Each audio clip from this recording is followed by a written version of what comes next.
Thank you everyone for being here. And a pleasure to have all of you on this panel. I think it's a very vast topic, so let's see where we go with this today. But as we begin, I'd just like to also introduce the panelist, and Dr. Alok Sarin. He's a psychiatrist and not just known for his clinical expertise, but is very thoughtful, humane lens that he brings to mental health. And yeah. And I'd really like to invite you all, as you all talk about things, to also say more in what ways you all are involved in the field of mental health. I'd just like to bring the introductions to something very essential that I feel each of you bring in. Raj, we have heard this morning, and Raj's work that we've, through Mariwala Health Initiative, we've heard of how important it is to work from the margins. So welcome Raj again on the panel. Yeah. And Dr. Shekhar Seshadri, I think we know him as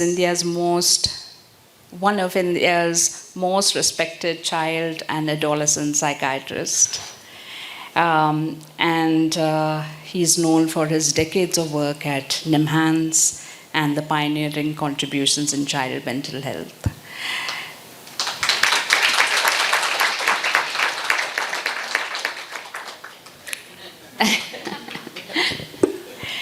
And we are also delighted to have you, Irina, and some of us have interacted with Irina yesterday as well. And Irina is a practitioner who's very deeply committed to advancing compassionate approaches to mental health. And her work is grounded in Gabor Mate's compassionate inquiry, and she's co-developed the suicide attention training. So welcome, Irina.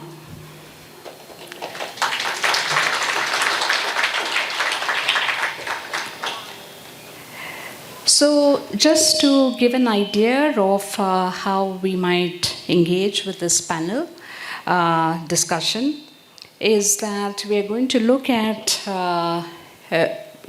just understanding the landscape in the beginning, in terms of understanding what do we mean by social determinants, and then we'll look at what is the individual experience, and then we look at probably the intersection between both, and how do we hold both together in a meaningful, practical way as practitioners with and as organizations and people working in this field. And then we'll have some time also for Q&A with the panelists, right? So, Alok, maybe we start with you. And so Alok has also been involved with a lot of, at the national policy level and, on the task force, and you bring in that experience and expertise as well. So what do you feel we are missing, when we are talking about suicide socially or institutionally? And how does policy, community efforts, how do they complement each other? So, thank you very much for inviting me. It's a pleasure to be here, and thank you to Connecting Trust and all of the people who are here today. It's a real pleasure to be here. And also, thank you to Raj for sort of setting the stage, as it were, of opening up the discussion. The fact that suicide or talking about suicide and everything that surrounds it has to do with mental health, and it has to do with many things beyond the mental health issues, is something that I think that we all need to be very, very clear about. So, to just set the context a little bit as to where I am coming from in this,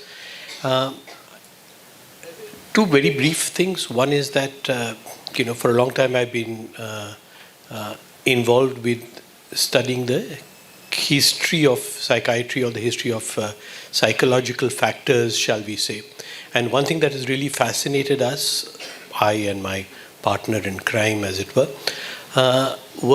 is the partition of India. And it's a very large trauma, and it's not actually been looked at by the mental health lenses as much. And I won't go too much into that, but in a sense, the primary question that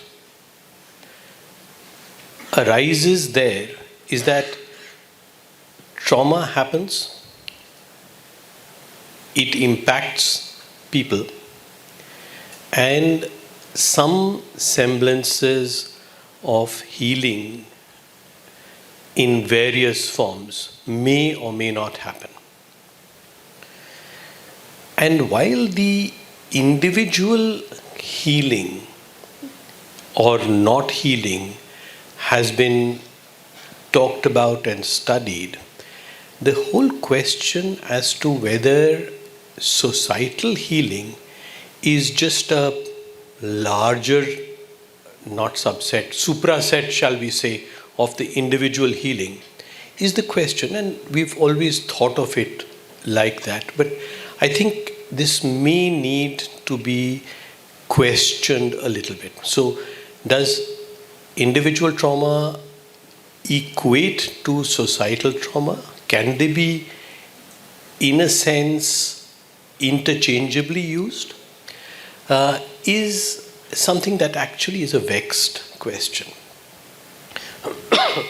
I'm going to stop about the partition bit here, and I'm going to talk a little bit about something else. So earlier this year,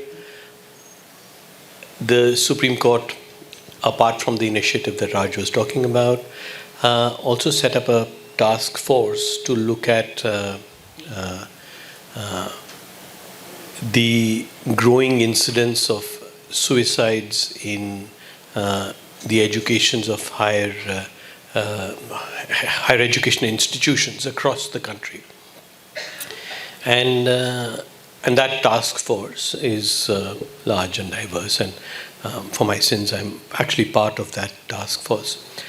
And it's an interesting thing because it's not the first such endeavor.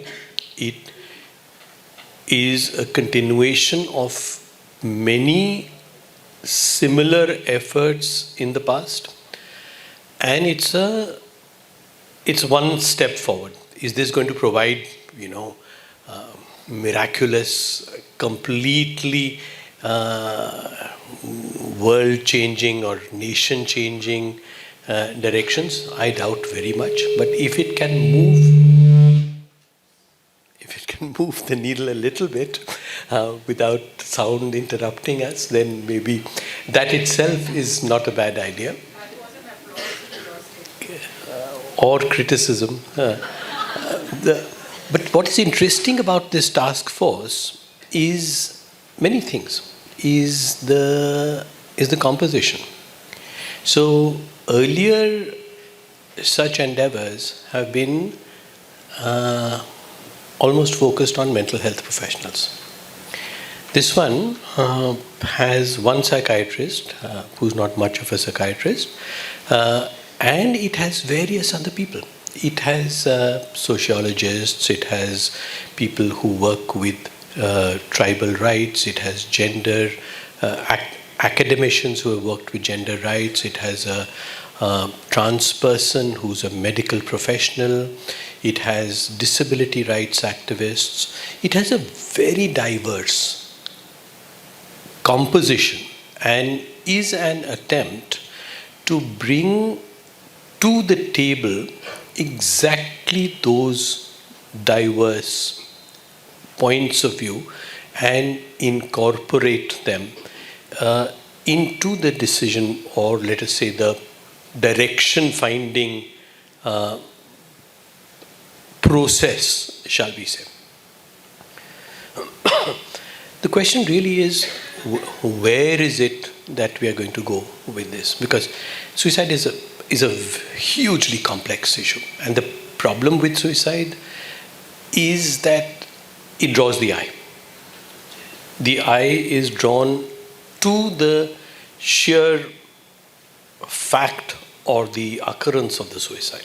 The fact that it is part of a very much larger process, that distress, which is very real and in many ways continuous, it is the culmination of a process of distress. So when you're talking about planning for suicide prevention, you're actually planning not for suicide prevention, you're planning to look at all the very, very many factors that lead up to the possibility of suicide. Because only then is it going to be anything which makes sense. The bits about, part of this process of the task force is that we've visited many institutions, and in one of the institutions in one of the big the premier scientific institution in the country, they very proudly told us that there are no fans. And the fact that there are no fans, and the fact that not having fans has made no difference whatsoever, is not something that struck anybody. So the 2-3 things I think that we need to keep in mind are, our planning or our thinking has to incorporate many other views. The fact of the mental health issue is real. There is no doubt about it. We have to plan for that. And since we're talking about institutes of higher education, it's also a vulnerable age group. This is when all sorts of difficulties with mental illness will appear. It will rear its head at this point of time. So all of that is absolutely essential. In the planning, if we leave this bit behind, then we are going to be throwing the baby out with the bathwater. But if we stick only to this, then we are losing the plot. So how does one incorporate many lenses into one's view of the world is perhaps the challenge. And I think that maybe we might want to start thinking in those terms and take it. And I know that I can carry on endlessly, but I'm going to stop here.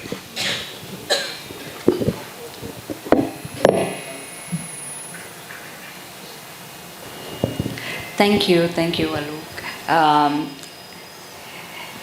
I was also wondering how you place the biomedical model within this kind of socio-cultural lens.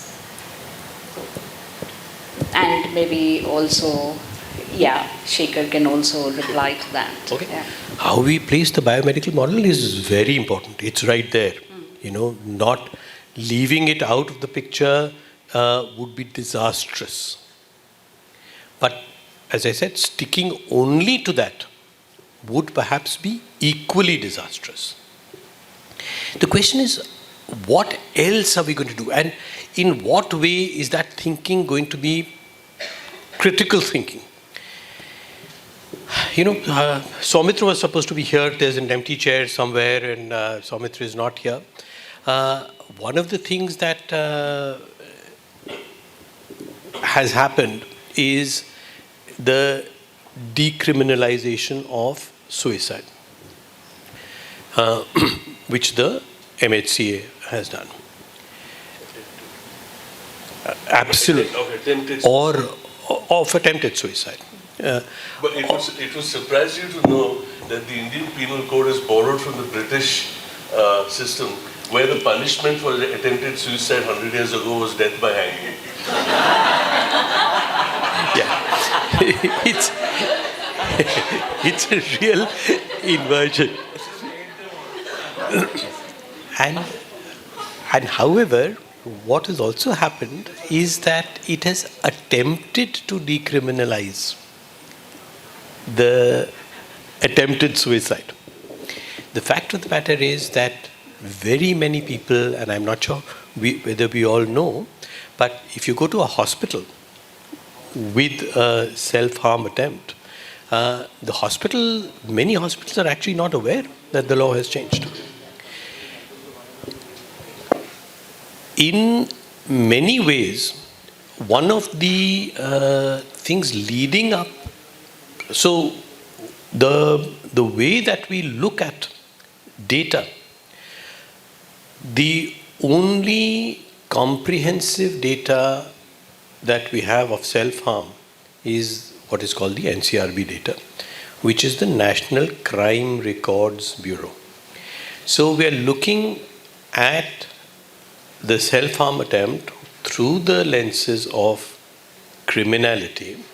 There is no non-criminal gaze which is attempted to collect that data, collate that data, understand that data.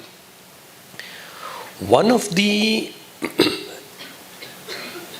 almost automatic and very hailed suggestions by the court was that in every case of attempted suicide, there should be a mandatory FIR, a first information report, recording. Now, if you stop and think about it a little bit, the problem with reporting of suicide and the stigmatization of suicide is because of the association with criminality. Mandatory FIR recording, mandatory FIR reporting in every case, is it going to increase the stigmatization? Is it going to decrease the stigmatization? If you're talking about changing the gaze, then how exactly do we change the gaze? Because and the fact of the matter is that much of the data is invisible, very largely, partly because of the criminalization that we have inherited as part of the gaze, part of the social stigmatization. If we are going to be fostering that gaze, then there is a problem here, but it's not necessarily that easy a problem to address. A large part of the people the students who are having difficulty in the institutes of higher education, so the gaze is drawn to the suicide bit. The problem is that there is a very, very large group of people who have either attempted to join the institutes of higher education or have joined the higher education institutes and have dropped out. We have no data about any of this. They are as much failures of the system as the person who has attempted or died by suicide. The whole effort at the moment is of bringing this to the gaze and finding culpability. There was this recent case in Ghaziabad where a tragic incident happened, and next day it was reported that the principal and 4 teachers have been arrested because of the fact that it was held that they were in some way culpable. The problem is we're not looking at systemic solutions. We are looking at individual culpability. And that, in a sense, is very much part of the problem. How? And it's not that easy to figure out what we do. So the answer is, of course, equity. Is equality of the gaze. How does one infuse compassion into that gaze? How does one make that gaze more sympathetic?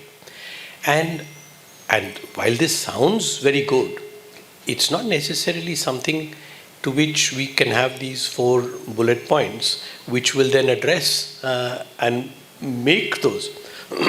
In an earlier report that colleagues, one of whom is actually sitting here, did with the IITs, had suggested that they have a course on civic learning for the students, and hopefully make that conversation, normalize that conversation in the student community. See, there are many things about higher education institutions which are reflective of what is happening in society, which the higher educational institution is not going to be able to fix. But there are many things that the higher education institution can fix, or even attempt to fix, or even if they start talking about it, that itself is part, I think, of the solution. And that may be the stepping stone, because change happen? Yes, but what should that change look like is perhaps something that we need to. So I think I need to. Yeah, thank you, Alok. And what will that change look like? And also that.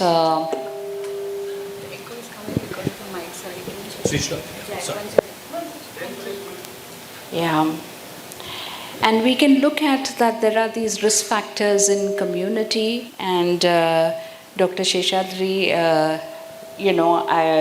was wondering whether you could speak about how family and community, yes, they can work as the risk factors as well as protective factors, right? And so what do we need to really look at when we are looking at family and community, especially for young people?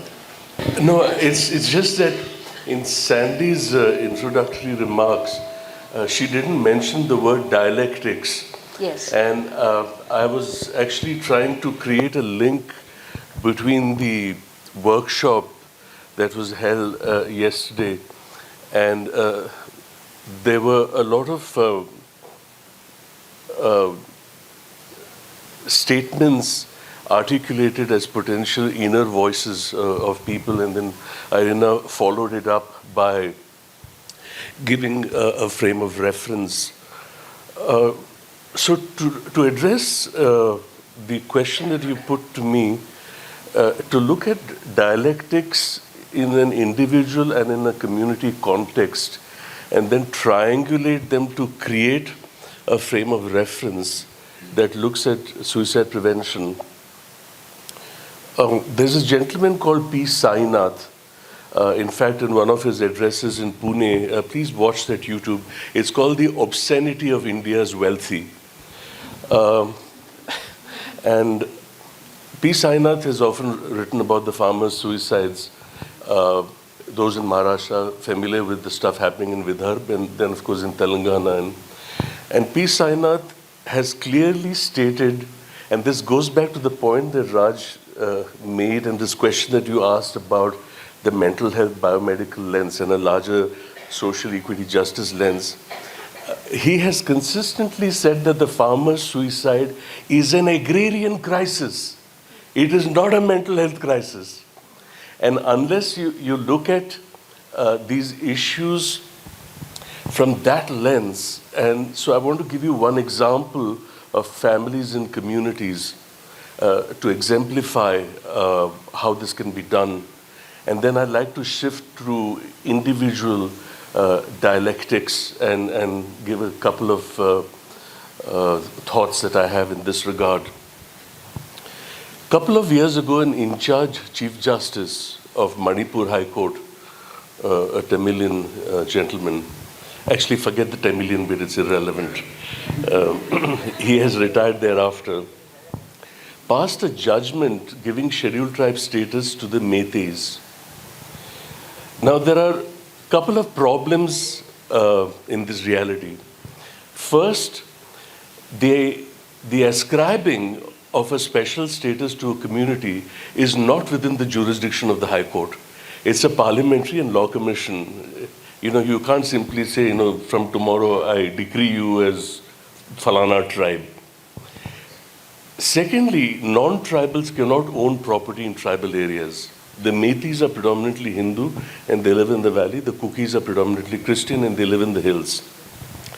That's why the sectarian violence broke out with Churachandpur and Bishnupur as the epicenter, with Assam Rifles and the Rapid Action Force forming a buffer zone. And all of you know, General Saab, you'll know that the Armed Forces Special Protection Act, controversial as it is, still prevails in the northeastern region.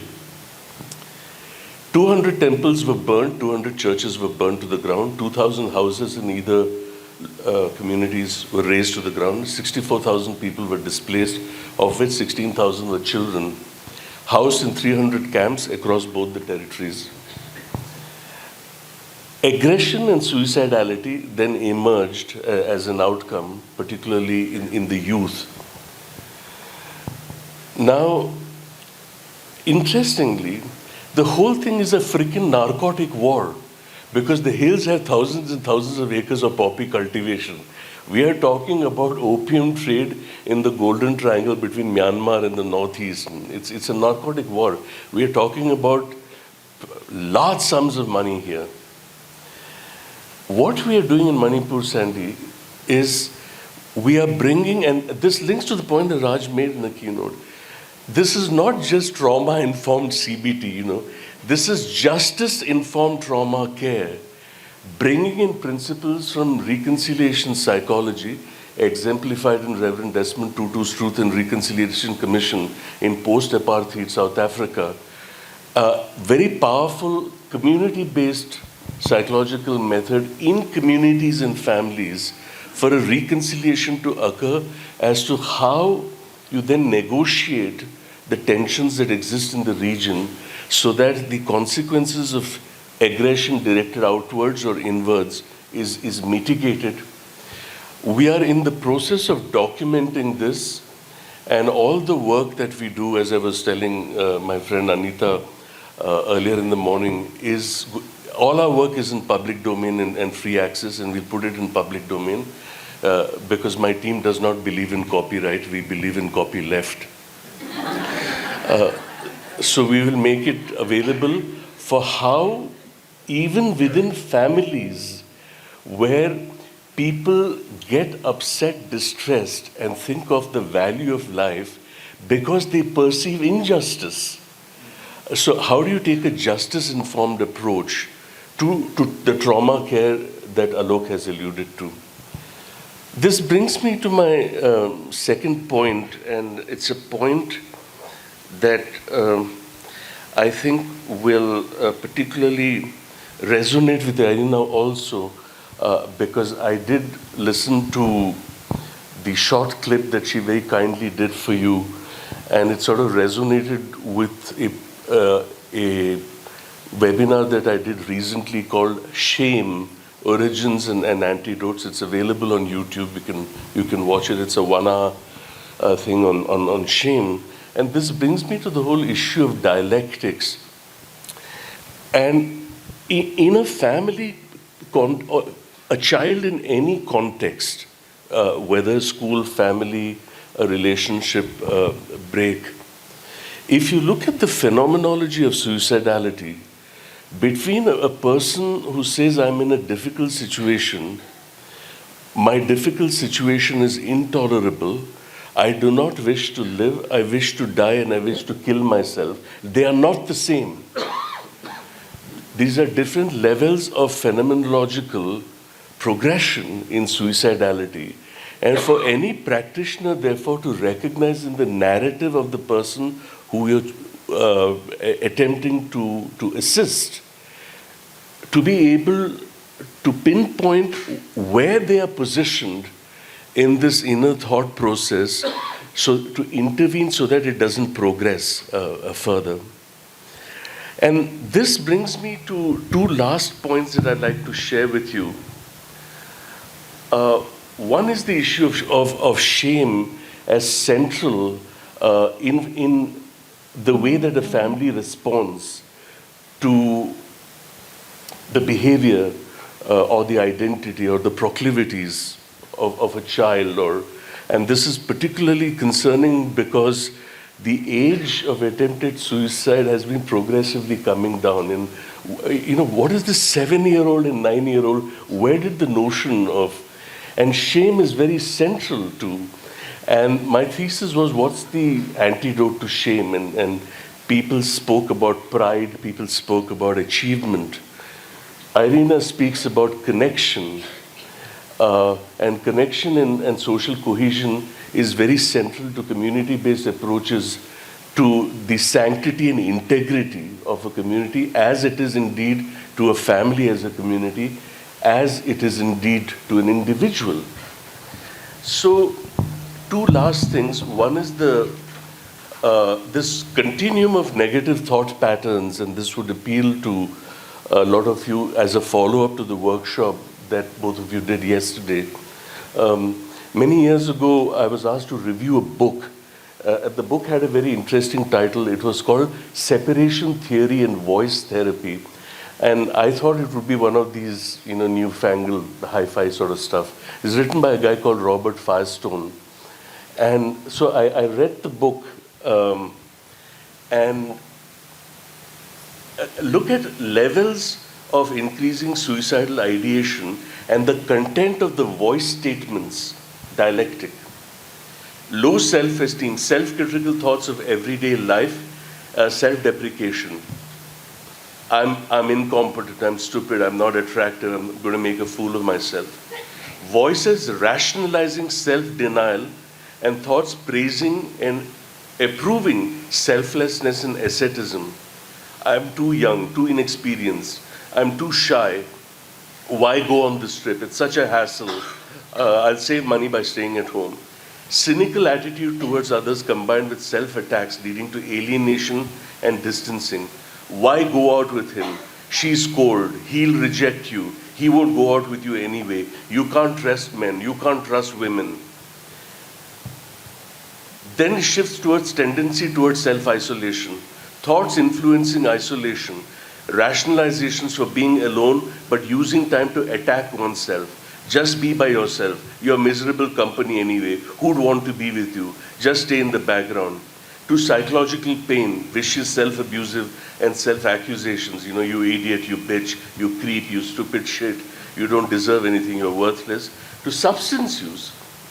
Thoughts urging excessive use of substances followed by self-accusation. It's okay to do drugs, you'll be relaxed. Go ahead, have a drink, you deserve it. And then you weak-willed jerk. You're nothing but a drugged-out, drunken freak. To sense of hopelessness, thoughts urging withdrawal or removal of oneself completely from the lives of those close to you. See how bad you make your family feel. They'd be better off without you. To progressive withdrawal then from favored activities, voices influencing to give up priorities. What's the use? It doesn't work anymore. Why bother trying? And finally, to perturbation, which is intense agitation, injunctions to inflict injury on the self and thoughts, planning details of suicide. Why don't you drive across the center divider, get hold of some pills, go to the hotel? So this individual dialectic, whether it's a social context of caste exclusion in educational institutions or sectarian violence, or dynamic taking place in the family, or child sexual abuse as the case may be, really brings me to the last point I want to make. And before that, I just want to say that the execution of the Honorable Supreme Court's order in the Sandeep Mehta and Vikram Nath's judgment of July 2025, as I speak with my colleague Nehruti from Ahmedabad University, I've done this with IIT Kanpur as well. The actual operationalization of this executive or the Supreme Court order is being launched as a pilot, and we'd be happy to make this available to all educational institutions.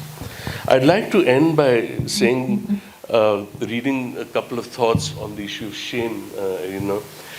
There's this International Society for the Study of Trauma and Dissociation. They also have lists on dissociation, and there are about 50 posts every day.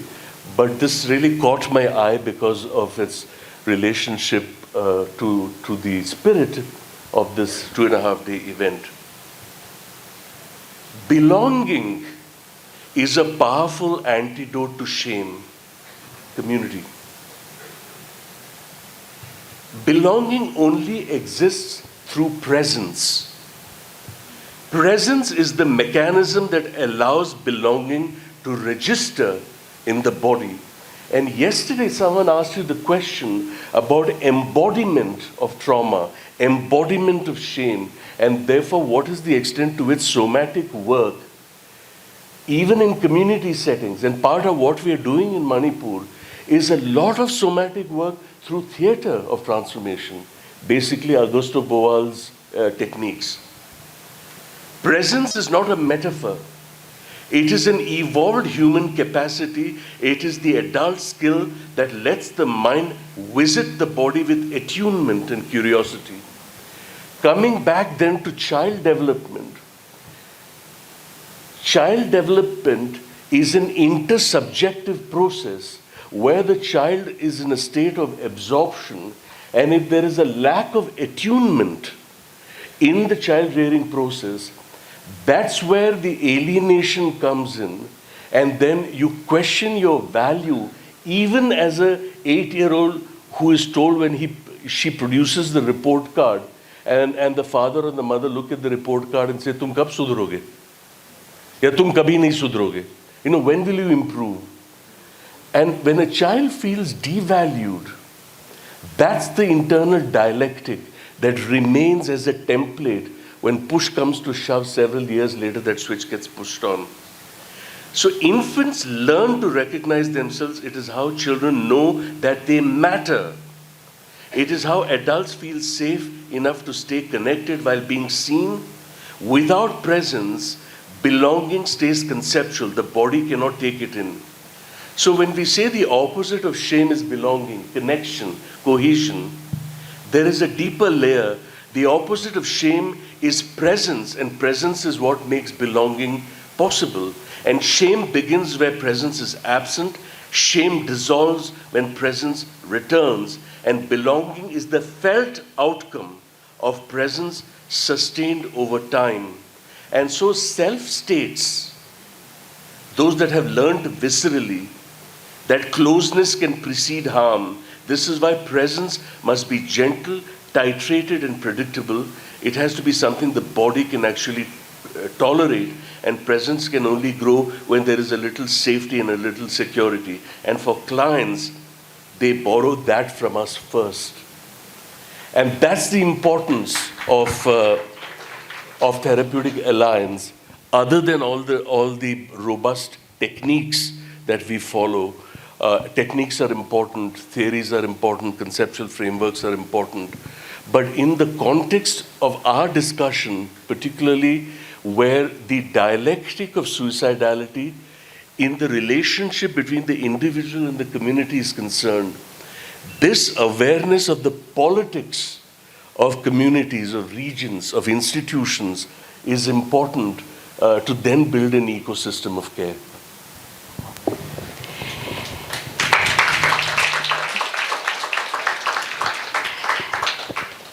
Thank you, Shekhar, for highlighting that what we've been kind of, like you rightly said, kind of reiterating even from yesterday, it has been coming through actually. And also what you brought in, Alok, that how do you bring that compassion in the gaze, in the sensitivity that might be required, whether it is at the policy level, whether it is in community, whether it is the individual and the intra-individual holding, right? So, And this thing of holding, not so much trying to hold, see these as opposites or like, but holding the tension between these, which is what we are trying to look at and seeing what's the reconciliation.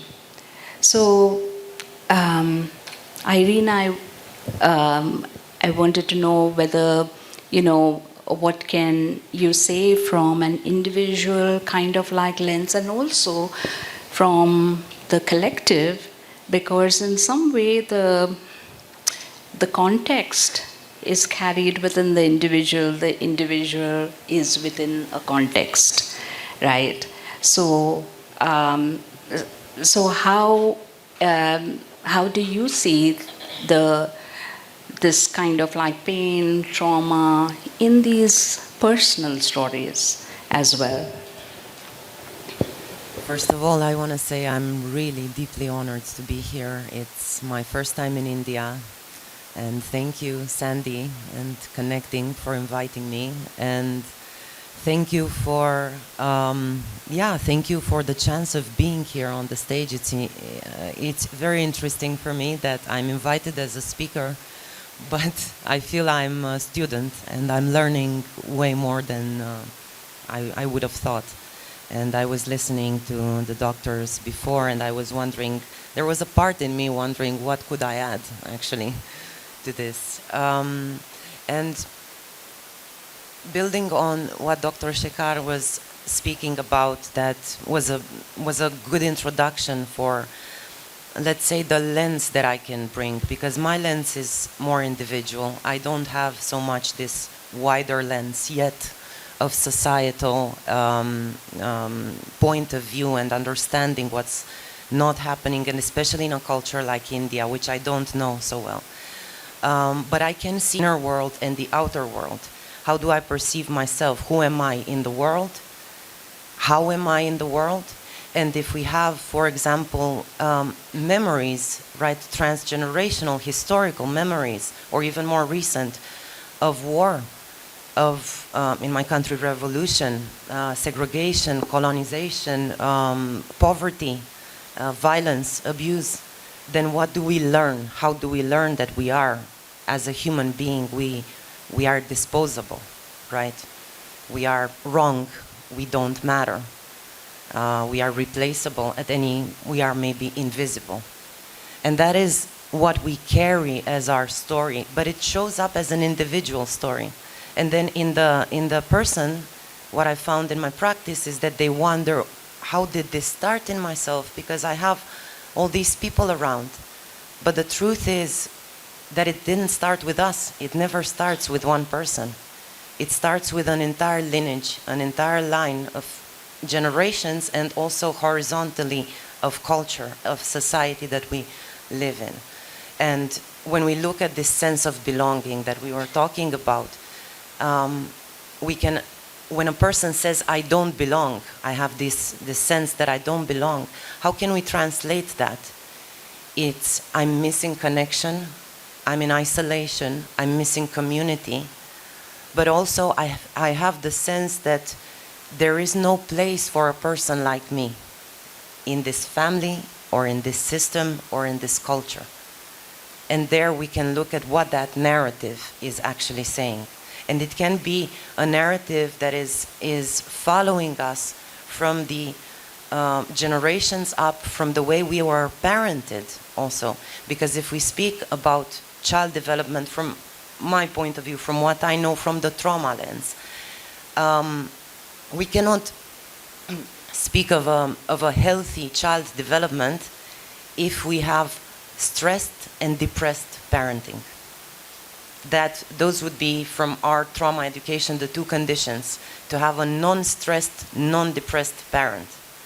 Now, good luck with that, actually. Because what does trauma carry, and the collective trauma, and exactly as I heard yesterday, and it was so interesting in the panel about that point of view that the ex-mayor brought. How can a mother be happy when her child is living in pollution? How can that mother not be stressed and depressed? We don't even need more than that, right? And also, how does that mother that carries maybe roles and identities that maybe were imposed or weren't chosen due to culture, and that shows up in our country also, or due to religion that is happening in my country. How can that attunement actually be there with the infant? And once that is not there, and the lack of attunement is happening in the early stages of childhood, actually that, according to even research and statistics, that leads, for example, as a shocking percentage, to a 1,200% increased risk of suicide in the adult life of the child. Again, of a 800%, eightfold risk of depression. And we're looking at why is that? That's not just an inherited gene, let's say, but it's the culture and it's what that child understands about themselves. And we all know about that, for example, the still face experiment, right? With the mother that is playing with the child, with the infant, and suddenly they go blank and their face doesn't move anymore. And what does the child do? The infant, a baby, they don't have a narrative, a cognitive narrative yet, but they have a body felt sense. And they start fighting and they start trying to get the attention of the mother, if we speak about attunement, and then they cry and then they give up. And that's the most heartbreaking in that experiment, when they go silent and when their body collapses and their gaze goes down. What does that mean? It doesn't mean that the child calmed down. It means the child gave up. And that is the memory. That's what, when we're talking about traumatic memory, that is the representation of traumatic memory.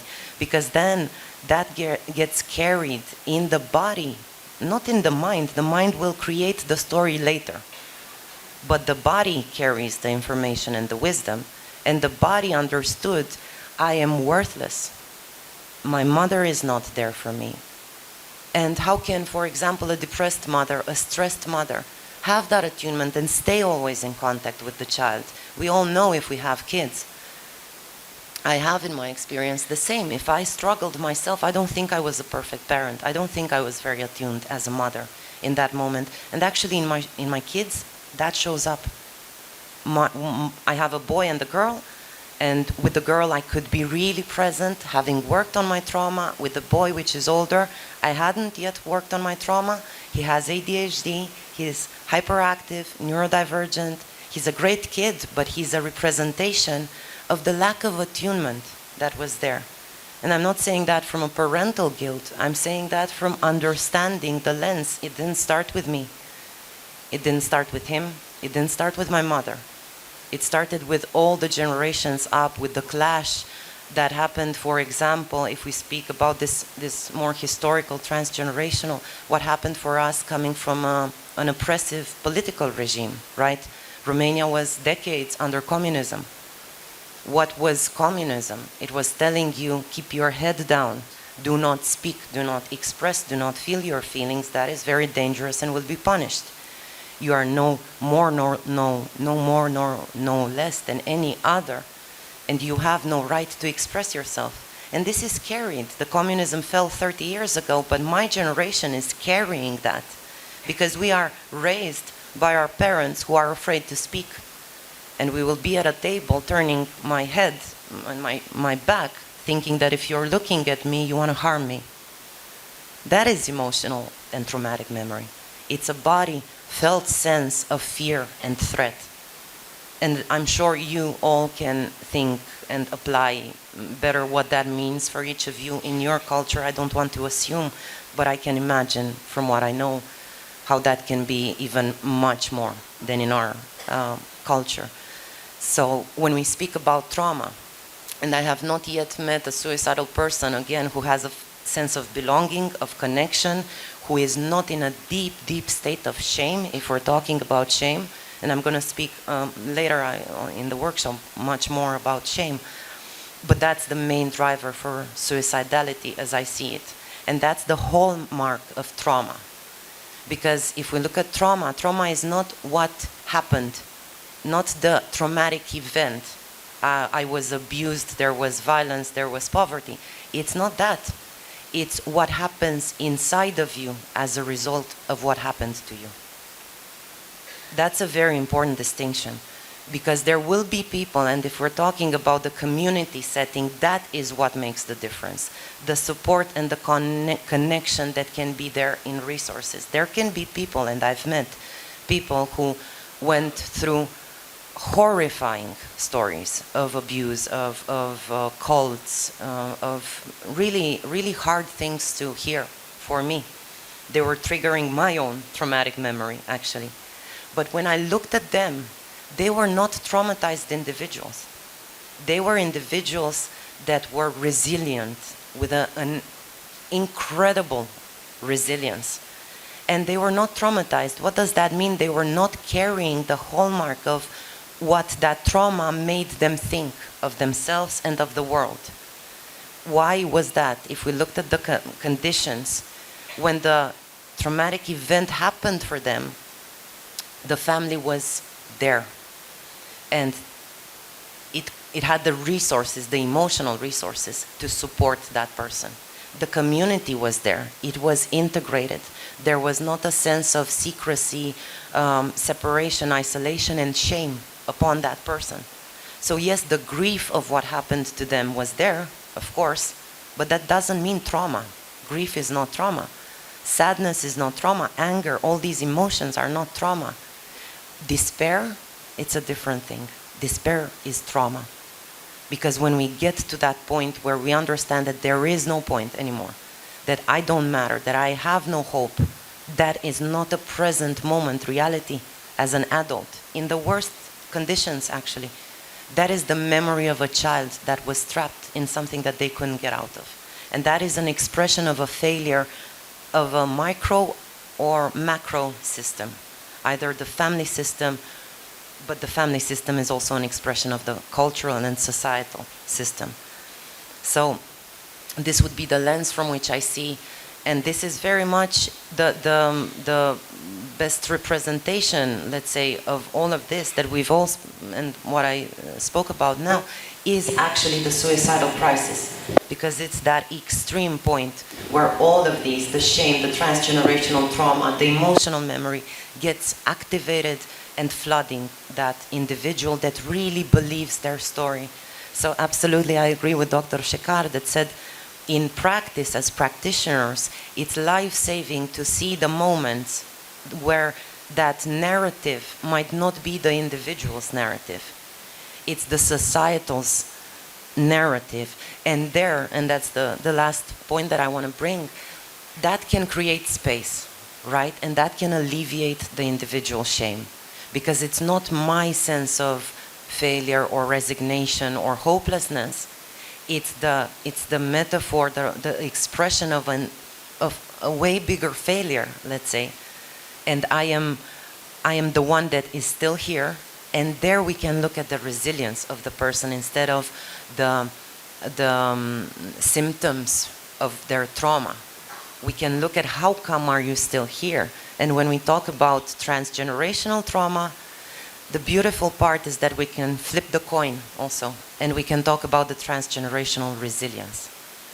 How come we are all still here, having gone through things that I only now hear a bit about, and that I've, of course, read more, and in each culture, if we think about what our parents, our grandparents went through, we can see how come they were there to have us, how come we are here at the suicide prevention conference. What is that's the best expression of transgenerational resilience. And we can also look at that, and when we work with the client, with the individual, we can bring that lens. Once we widen the lens of it didn't start with you, and that epigenetic kind of point of view, then we can, if it didn't start with you, you are also the expression of everything that happened, and you are still here, and there is still that resilience. And that is the biggest resource that we can bring to a suicidal, if we talk practically, with a suicidal person, if we can bring two elements, that might be absolutely enough. If we can alleviate the shame and turn the self-defeating story into a story of victory and resilience, so putting these together, then most probably that is the person that will stay with us.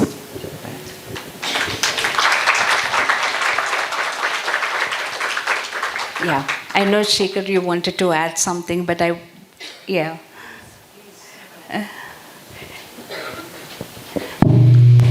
It's me. I'm trying to do this. Yeah. No, I'm sure you all want to listen to Raj with her incisive, sort of cutting edge into the interstices of systems. When Nicolae Ceausescu's regime fell in Romania, and through international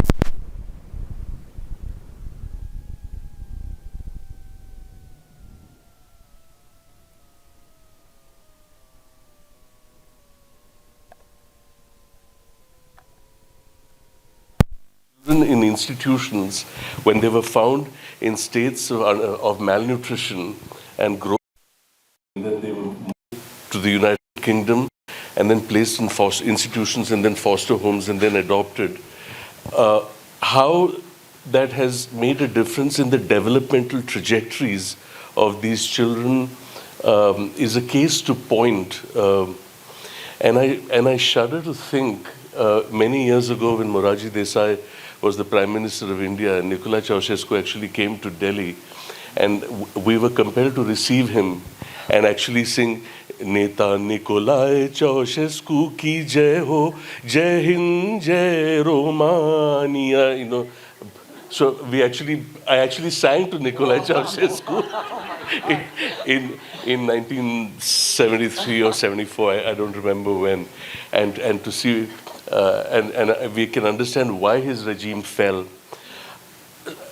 So, in terms of community approaches to the whole attunement process, and I'm saying this also, Ashlesha, because of the work with perinatal thing, Prabha and guys like you, mother has postnatal depression, psychosis, homicidal, can't bond with the baby, is told not to breastfeed the child because she's on psychotropic medication. In mother-baby units, under supervision, she's allowed to bond with the child because that's the first experience of not just the oxytocin release, but also the attunement processes that then gets the emotional regulation systems intact. And the impulsivity that often characterizes suicidality is because your regulatory systems have not been developed because of a lack of attunement processes in the developmental stage. This occurs not just in families, but it also occurs in communities and builds a collective memory of resentment and anger of the nature that Alok pointed out about the narratives on partition. So any community that goes through destabilization processes, it could be the Rohingya refugees, it could be the Bangladeshis migrating. So there's a whole lot of circumstances in which destabilization takes place, where your regulatory mechanisms fail you. And then when you add to that circumstances that compel distress, and then the dialectic then switches off the combination between impulsivity and negative thinking, and that's what really gives rise to suicidality.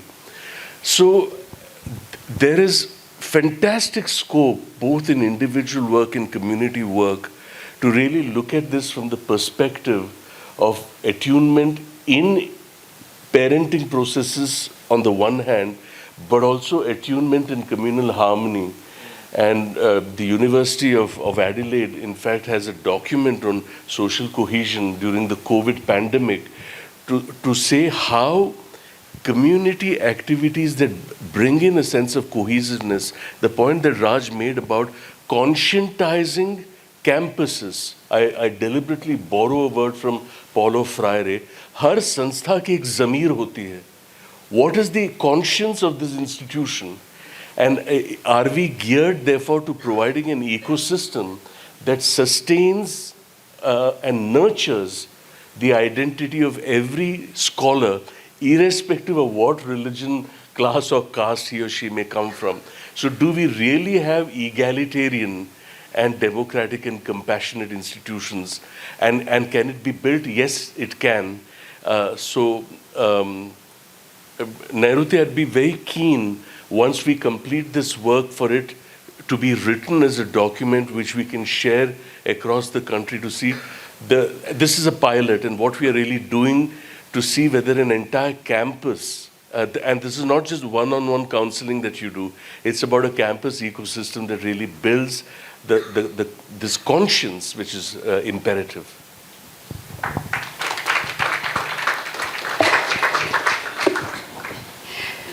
So Raj, I'm just wondering, because you've also kind of, and you do bring in this kind of, that we need to kind of take in the systemic, and bring in that sense of equity. And here we've also been talking about that maybe the lens that we need to carry as individuals, as people coming together at all levels, that we need to hold that, for that social connection to be there, for that cohesiveness to be there in how we approach things. So I'm just wondering how you see this in terms of how does all of this come, being attuned to the systemic pressures.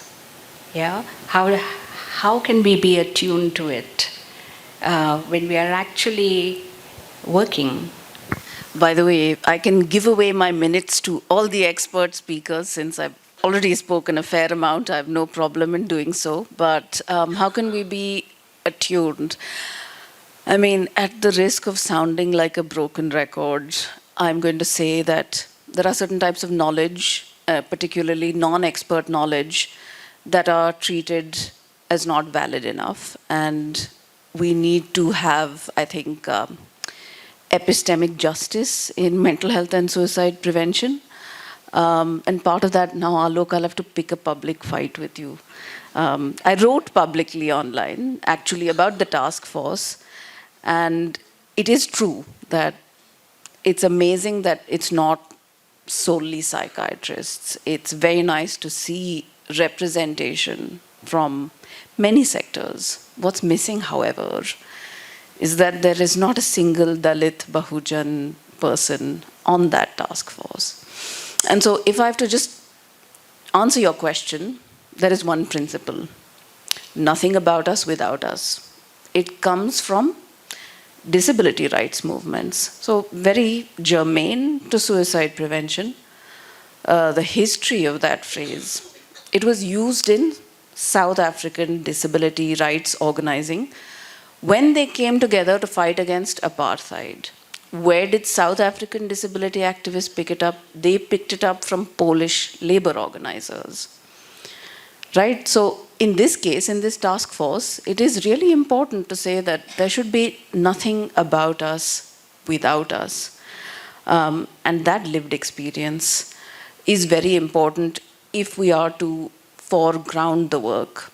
If nothing at all, leave aside ethics of it, leave aside the principles of it, it makes for a better intervention.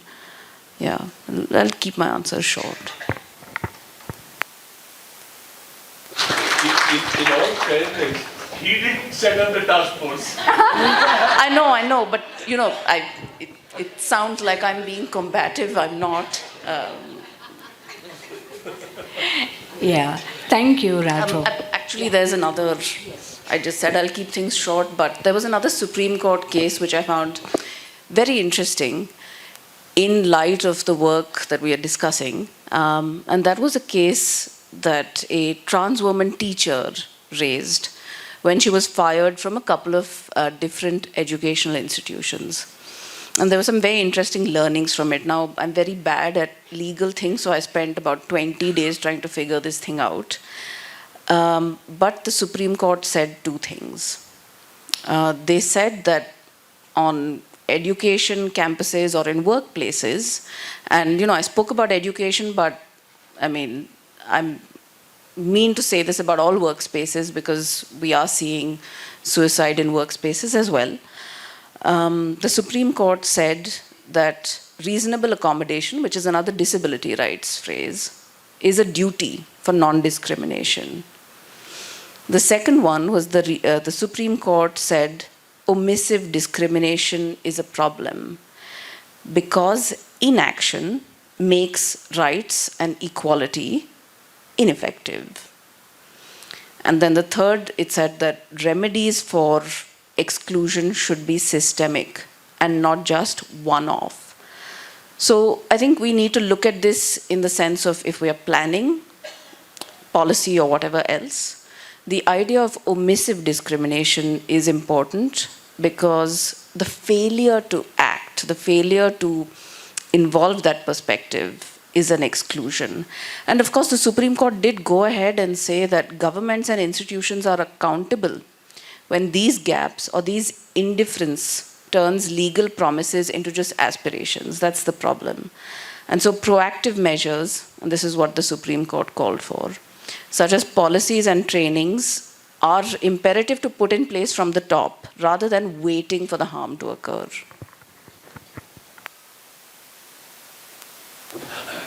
Yeah, thank you, Raj, for that. And also this kind of giving space for all voices, especially the voices that are not heard, not seen. I mean, that needs to be a deliberate, conscious act, right? And as we bring this to a close, I'm just wondering, and it's just open to any of you, in terms of how do we take a whole systems kind of like approach, not really choosing, leaving out, but really kind of integrating, holding the opposites, holding what seem like opposites, and as we are exploring, it might not be opposites, you know.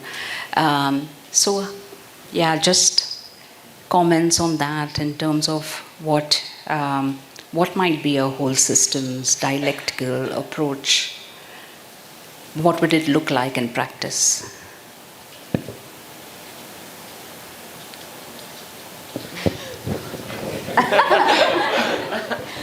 Okay, so I'm going to give you the example that I piloted in a couple of universities, and all universities have a counseling team. They may have 1, 2, 6, 8 counselors. Students approach them. These are all trained counselors, and there's work that goes on, but it doesn't address the issues that Raj alluded to in her keynote. That's one part of a counseling or a well-being ecosystem. It's one part. It's an important part. It may have biomedical connotations because there may be that one odd scholar who actually has serious mental illness and needs a triaging with a clinical system. So that's one part of what one is trying to strengthen. But there is a larger context of caste, of culture, of religion, and the notion of a liberal and an egalitarian institution. So what we're doing, for example, in Ahmedabad University is that I have committed to a long-term engagement with them where I meet this team regularly as is possible given my insane travel. And the work with the core counseling team is in 4 parts. One, where it's a technical session. So we speak about risk assessment. We speak about triaging. We speak about recognition of red flags of severity. The second is a programmatic session where we speak about what kind of large campus programs can we do. Can we do theater workshops? The third is case conferencing, where a student or client with whom you're stuck in a difficult and complex situation, and we discuss it, and we do clinical case conferencing. The fourth is on mentoring of the therapist and the therapist's own dilemmas, where they are stationed in their own life cycle. This is then placed in an annual calendar where we look at an auditing and a review of all the individual sessions that are done, but we also run annual, half-yearly, quarterly, and weekly activities that focus on student well-being. And there's a whole set of programs that we're planning to work out. For example, a lot of programs that focus on universal interventions, part of which I'm going to be doing in the workshop tomorrow afternoon for those of you who are attending. It's an approach for prevention using the life skills approach, predominantly using a theater methodology. So that's the way we set up an ecosystem. So there are universal interventions, there's individual counseling, and in between there are many activities that make the campus be visually available to the students. There has to be a visual and an experiential cue that provides them the experience and the assurance that there is a transformation that's occurring in the ecosystem. It is likely that there may be suddenly an odd self-harm behavior or even, God forbid, a fatal suicide that takes place. How do you then debrief? Because it destabilizes the institution. How do you debrief in a compassionate way? And so where cognitive maps and memories are stored, other than Gabor Mate, many other people speak about how the body remembers and the body has and the body has a memory. So the embodiment of an ecosystem, the embodiment of a experience of a relationship, the embodiment of rejection, the embodiment of failure is all stuff that plays out in the way that we table this for the attention of the scholars even when there is no problem. So the response of an ecosystem cannot be a knee-jerk response when there is an event, an untoward event that takes place. We need to have an ecosystem where even in the absence of untoward incidents, and this question came up later when someone asked you, is there a danger of asking when someone is actually not? There is no danger, you must ask. And people have been grateful to say, I'm happy you asked me because I was dying to tell someone, I was dying to speak. But there is a method to how these processes of inquiry are actually conducted, and these are methods that are easily trainable. So that's how we work on building an ecosystem, and that's the pilot that we are trying. We are in our initial stages, but I'm sure that you'll see a paper or a document or a monograph that's going to come from Nairobi very soon. I'm sorry I'm singling you out. I don't want you to think मैं कहाँ फंस गई यार आके साला हमको फंसा दिया यहाँ. But I'm just saying it's an obligation that we have taken up, and I think we'll be doing great service to the spirit of both the Supreme Court judgment, the spirit of this task force, and the spirit of the keynote that Raj has mentioned, and the spirit of the workshop that these two fine professionals did yesterday. All this will be a reflection and an outcome and a continuation of the entire spirit that is reflected here. And Dr. Alok.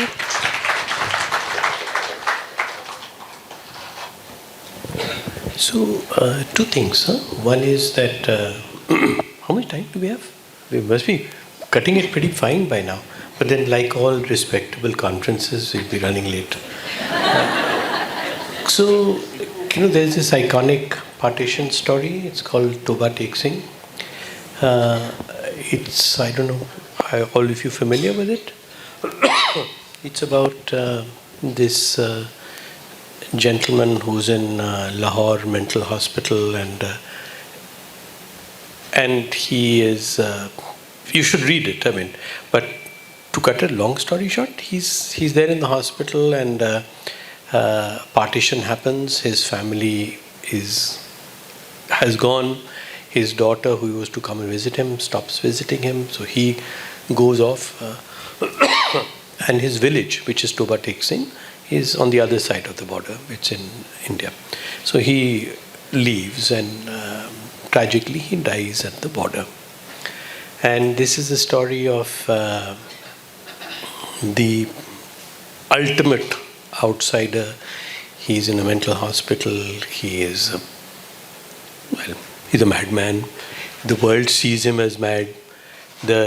Nobody's hearing his voice. He's disempowered in pretty much every way that you can think of, and it's an iconic story. So I was doing this fellowship in Teen Murti, and there's this friend of mine, and he says, I have a big problem with Tobatics. So I said, what is the problem? He says, he speaks the voice, he gives voice to the voiceless. But it would have been so much better if he was a woman.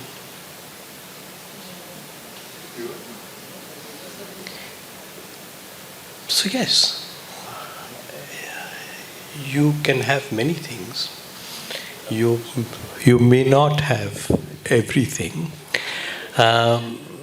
And I didn't choose the task force. I by the way, don't tell anybody about it. The first time I learned about the fact that I was on the task force is when I saw my name in the newspaper. And it came and for a week I deliberated as to whether I should refuse, because I am deeply, deeply suspicious of governmental or Supreme Court mandated processes. And I was, and I'm not sure whether how much difference, but if the opportunity is there, then you try and do what you can. And in answer to your question, Sandy, Shekhar has given a very eloquent, very reasoned answer, passionately put. But the answer is that there is no one way, and there cannot be a one way. The way that we try to listen to the other can happen in the clinic, it can happen in the institution, it can happen in normal conversation. And for it to be effective, it has to happen in all human interaction. Obviously, it's not going to happen in all interaction. It is अच्छे दिन इतनी जल्दी नहीं आने वाले हैं, but being aware of it, being cognizant of the fact, and in that sense, many of these things will be completely aspirational. They will never happen. Will all higher educational institutions, there are I think 65,000 of them, will they all develop consciences because we want them to? Is the conscience that I want the same as the conscience that he wants or she wants? I have no idea. And we don't know what sort of my world or the world that I would like to see of social justice and equity may not be the world that somebody else might want to see. How do I even attempt to square this circle? And is it going to happen? And we all know the answer to that. It has not happened in all the years that civilization, if you call it that, has been around, and it's probably not going to happen. But in small ways, big ways, large ways, sideways, can we try and make some things happen? It is with these conversations, and so maybe that's the aspirational bit, I guess. Yeah, Irina. And thank you very much for that and for underscoring also, I think this of just listening and having more of that and having more conversations with diverse points of view.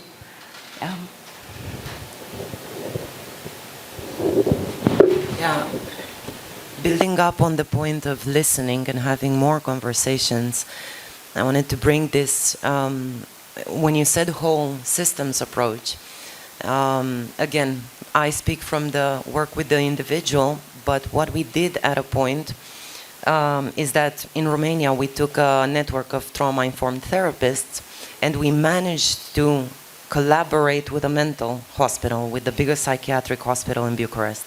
Now this is for us it's a huge victory because the mental hospital in our country does not even pronounce the word trauma.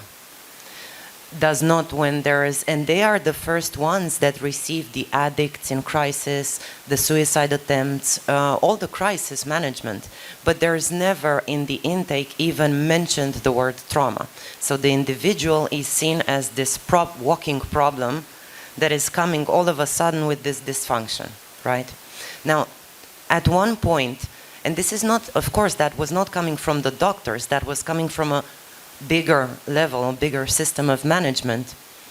And at a point we managed to collaborate, to put in place a sort of collaboration between some trauma-informed therapists, including myself, that were allowed, because it was really about being permitted there, that were allowed to come, and that's why I wanted to mention it, to try to bring some trauma-informed care in the form of groups and theater therapy also, and also other modalities.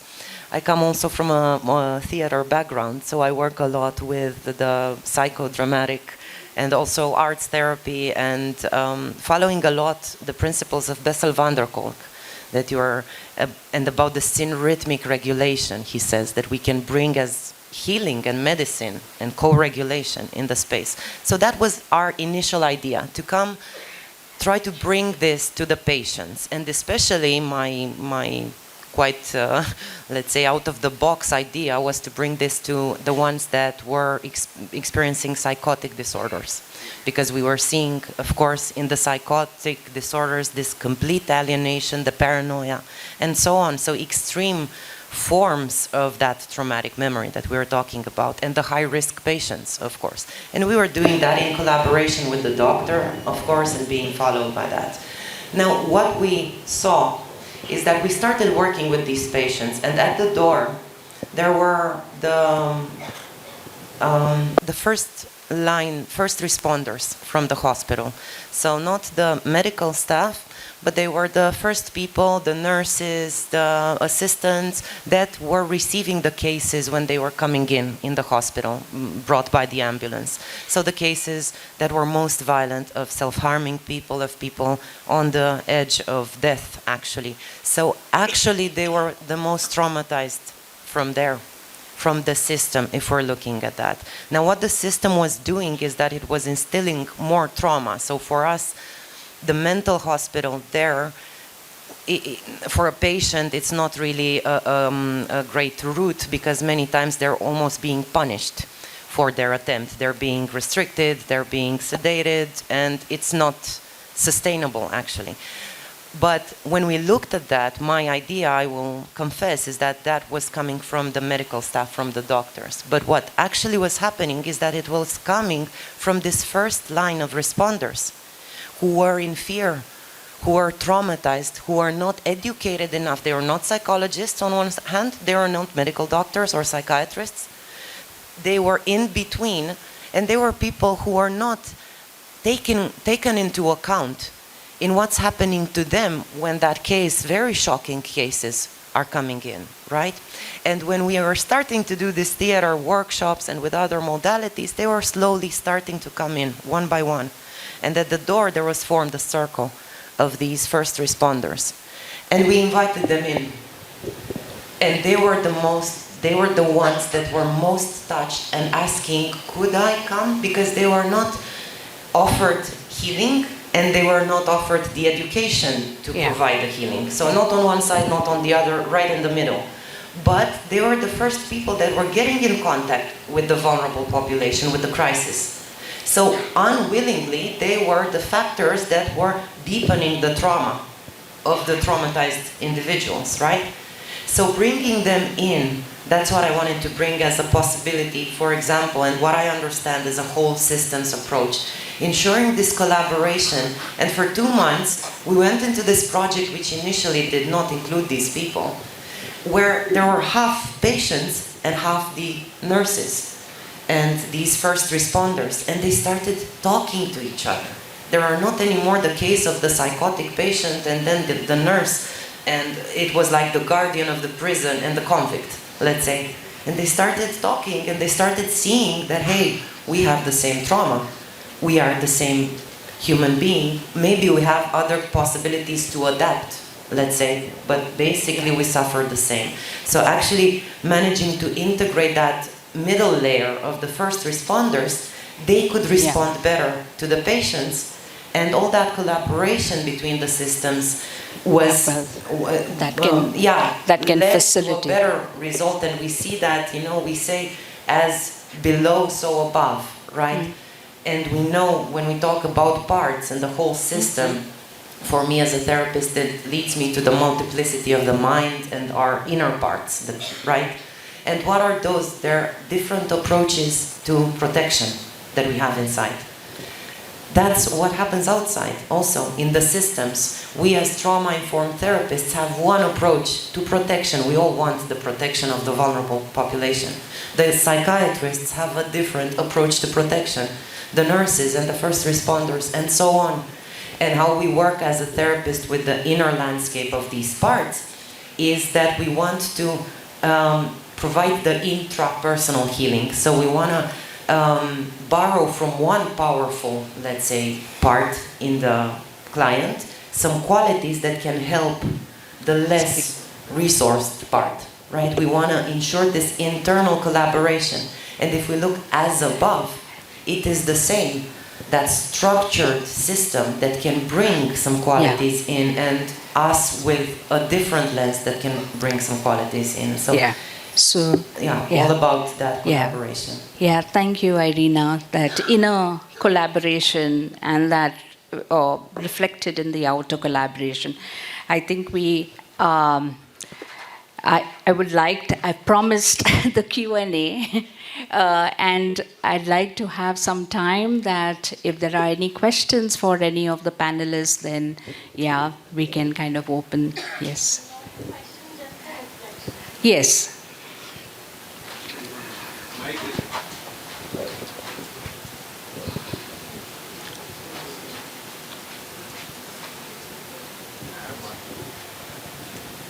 Hello. Hi. Thank you so much for your sharing and experiences. 2 चीज़ें मुझे share करनी है. जब आप आलोक जी आप डीक्रिमिनलाइजिंग of suicide के बारे में बात कर रहे थे, तो मुझे याद आया कि हमारे एनसीआरबी रिपोर्ट में 30 बार तो कमिट लिखा हुआ है. जब हम कहते हैं कि कमिट नहीं कहें, इसको क्रिमिनल कॉनोटेशन है. और दूसरी चीज़, जब एरिना when you were talking about shame and Shekhar ji जब आप बात कर रहे थे, I could reflect in myself and I was in the cycle of shame. And मुझे तब लगा कि अगर मैं शर्म में रहूँगी मैं मर जाऊँगी. अभी जब मैं सोचती हूँ तो ये बड़ा it feels it can't happen. How can people die from shame? But when I was in that cycle of shame, मुझे अपने आप से घिन आ रही थी. I was disgusted from myself. And how do you share with someone else that I am disgusted from my own self? And as you were talking about what is the opposite of shame, I could reflect that when I was in this shame and I was keeping it to myself, and I was in this dark space, what helped me was sharing. And तब मुझे the person that I shared this with, they told me that it's like you in shame, you are in darkness, and when you're sharing, you are bringing it to light. and I felt that that's how even now when I'm in shame, when I share the shame and and I feel heard, and I feel not judged or not advised, not nothing, but only the act of me sharing my shame was very sort of I could bring myself out of that cycle. That would I really feel that would lead me to a suicide. It is that cycle that leads you to having suicidal thoughts. So I could, reflect when you were talking about that. So thank you. Thank you so much. Yeah. Maybe we can take one more question here. Good afternoon. Firstly, to the panelists, this has been a brilliant session. Thank you so much for opening up the mind for me, both from a broad overview perspective as well as the granularity of what to do. I have just two questions, one for Dr. Seshadri and one for Irina. Firstly, to Dr. Seshadri, when you spoke about the mother-child attunement and the connection that develops, brought me to a book I read by three psychiatrists, A General Theory of Love, in which they first used the term limbic resonance, limbic resolution, and limbic revision. Limbic revision is a part of the therapy. Would it make a difference if we could train all to-be parents to pay attention? Would it make a difference to all parents if you could train them in this art of creating that limbic resonance, so that generations later we would have resilient children with good limbic regulation? That's one question which is to you. And Irina, to you you spoke about the epigenetic part of it. I just want to know, when we talk about transgenerational trauma, so let's say my parents, I've got two sets of genes, their parents 4, and their parents 16, and theirs 64, so God knows how many generations upward. I would have, science says at least within 7 generations we've turned over about 95% of the genetic material. So 95% in 7 generations, trauma encoded in the DNAs, and I have inherited that. So transgenerational trauma through the genetic route itself would be so powerfully encoded in me that right from the beginning, whether my attunement was good or not, or my resonance with my mother or parents or peers was good or not, would I still be prone to being temperamentally unsound and get violated with poor resilience subsequently? It's two questions. Yeah, but also we just have about 2 minutes more.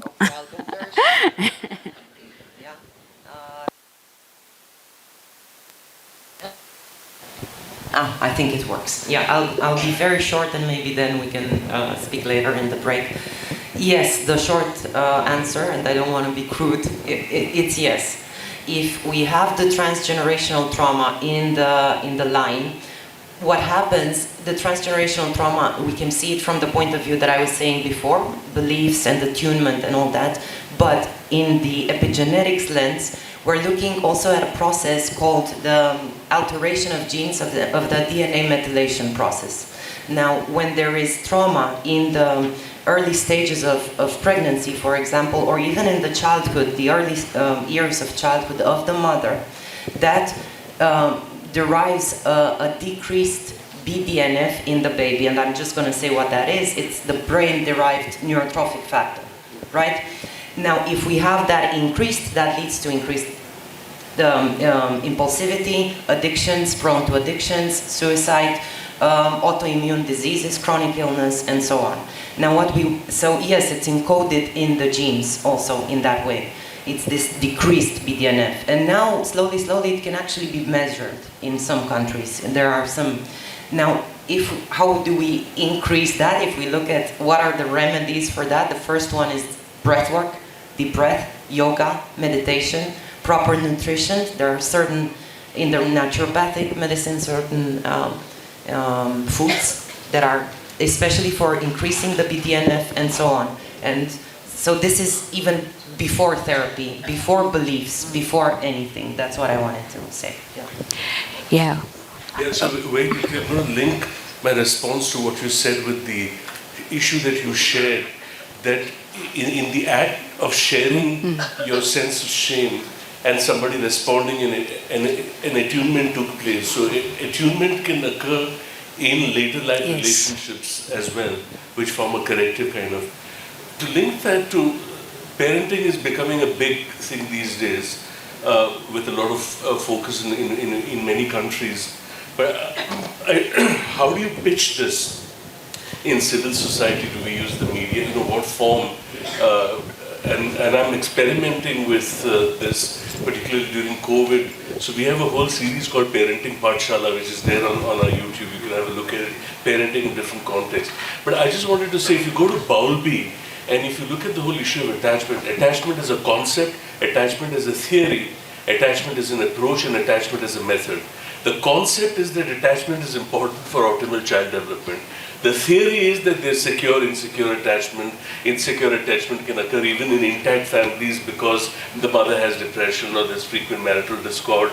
The child can respond either with withdrawal or with protest. That's the theory.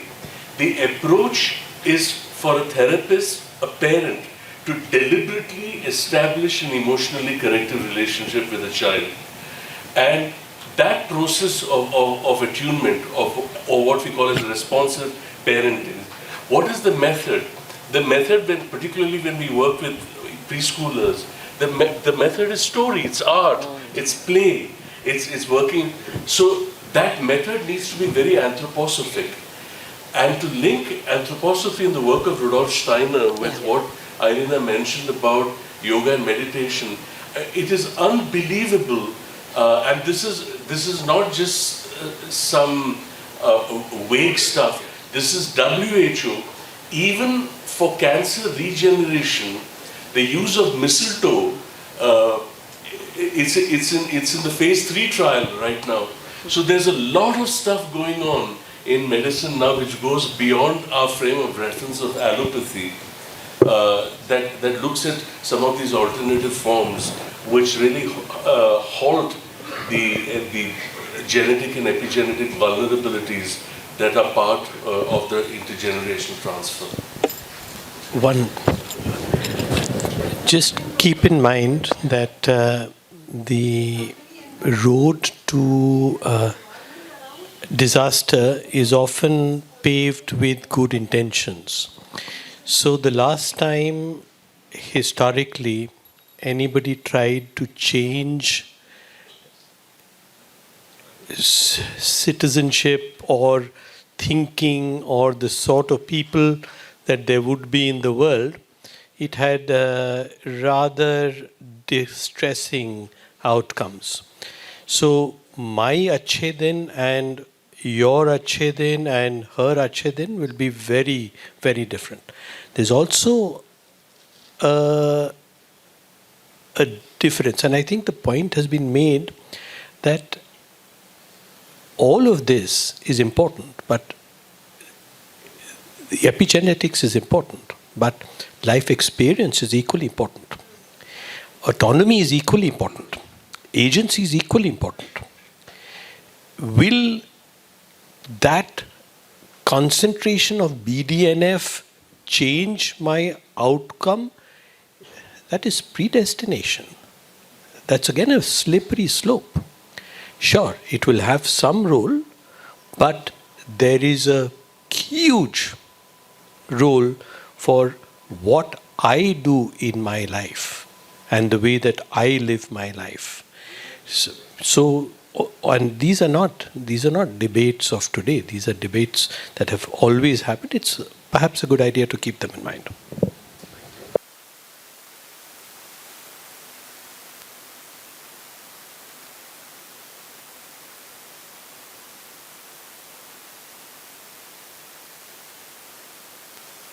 This works. Hello? Yeah.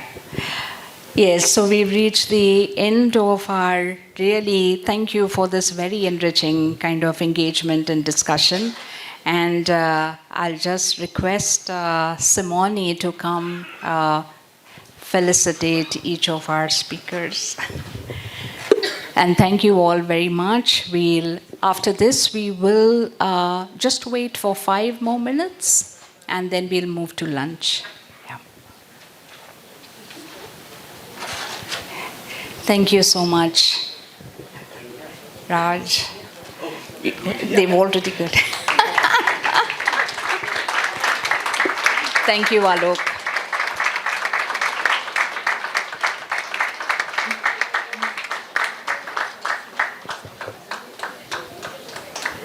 Thank you so much, Dr. Shekhar.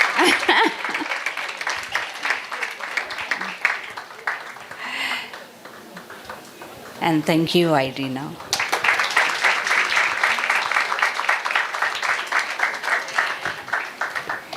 Okay, we can take our seats and we have a few, a group photo? Yeah, okay, all right. So maybe, where do you want the group photo? Yeah.